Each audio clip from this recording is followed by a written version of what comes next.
Story time, story time. Oh, it's story time. Story time, story time. Let's read a book! Hello, and welcome to Storytime Outside. Today we're going to read Rosie Revere, Engineer. This is the story of Rosie Revere, who dreamed of becoming a great engineer. In Leela Greer's classroom at Blue River Creek, young Rosie sat shyly, not daring to speak.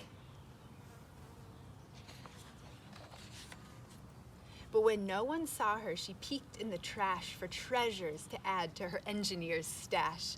And late at night, Rosie rolled up her sleeves and built in her hideaway under the eaves. Alone in her attic, the moon high above, dear Rosie made gadgets and gizmos she loved. And when she grew sleepy, she hid her machines far under the bed where they'd never be seen.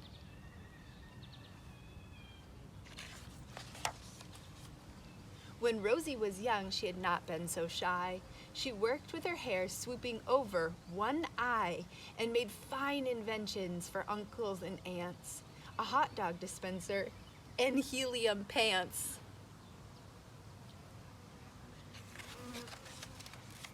The uncle she loved most was zookeeper Fred. She made him a hat to keep snakes off his head. From parts of a fan and some cheddar cheese spray, which everyone knows keeps the pythons away. And when it was finished, young Rosie was proud, but Fred slapped his knee and he chuckled out loud. He laughed till he wheezed and his eyes filled with tears, all to the horror of Rosie Revere. She stood there embarrassed, perplexed, and dismayed. She looked at the cheese hat and then looked away. "I love it," Fred hooted. "Oh, truly I do." But Rosie Revere knew that could not be true. She stuck the cheese hat on the back of her shelf and after that day kept her dreams to herself.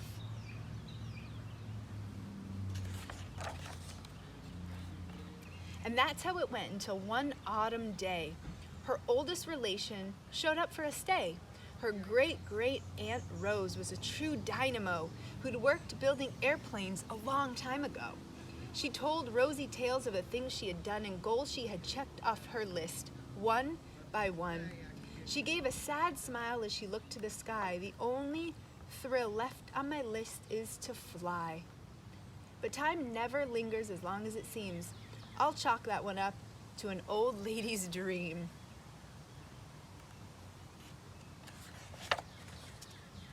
That night, as Rosie lay wide-eyed in bed, a daring idea crept into her head. Could she build a gizmo to help her aunt fly?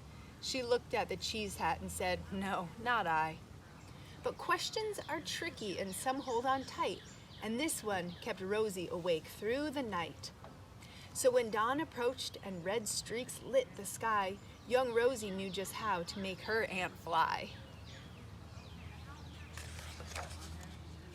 She worked and she worked till the day was half gone, then hauled her cheese copter out onto the lawn to give her invention a test just to see the ridiculous flop it might turn out to be.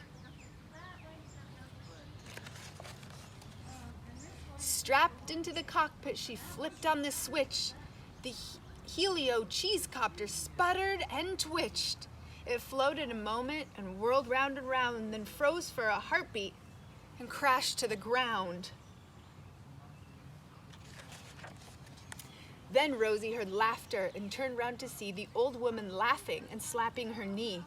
She laughed till she wheezed and her eyes filled with tears, all to the horror of Rosie Revere, who thought, "Oh no, never, not again will I try to build something to sputter or spin or build with a lever, a switch, or a gear, and never will I be a great engineer."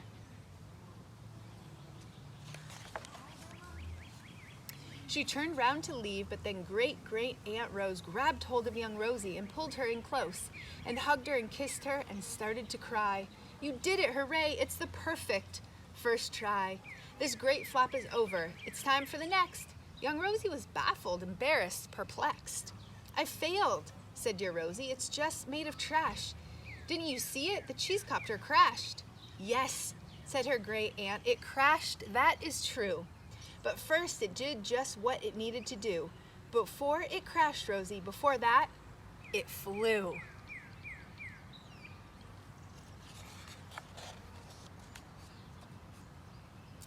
Your brilliant first flop was a raging success. Come on, let's get busy and on to the next. She handed a notebook to Rosie Revere, who smiled at her aunt as it became very clear. Life might have its failures, but this was not it. The only true failure could come if you quit.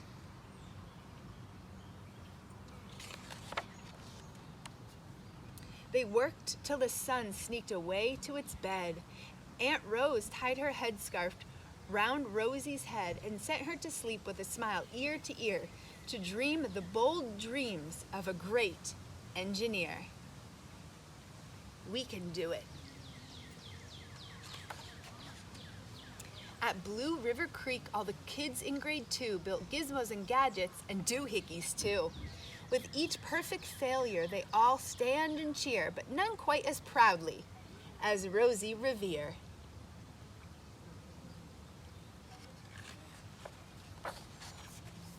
Rosie Revere, engineer.